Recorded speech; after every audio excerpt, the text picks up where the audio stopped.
Okay, so we are now going to chapter 3.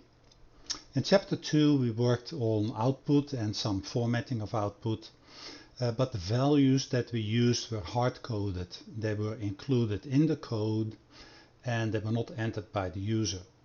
That makes it a little bit easier to run the programs because each time you don't have to enter the value, but of course the program itself is less flexible. So now we're going to look at letting the user specify those values.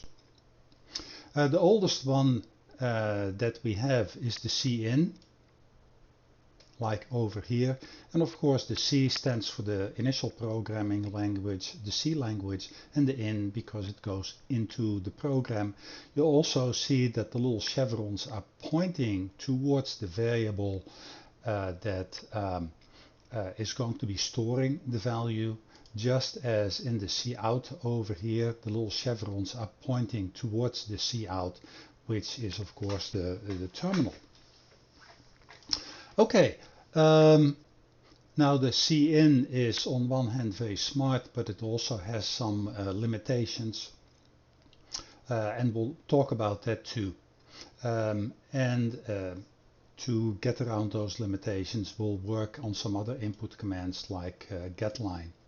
So in this program we calculate the area of a rectangle, we have the user input the length, we have the user input the width, we calculate the area, and then we show the area here like this.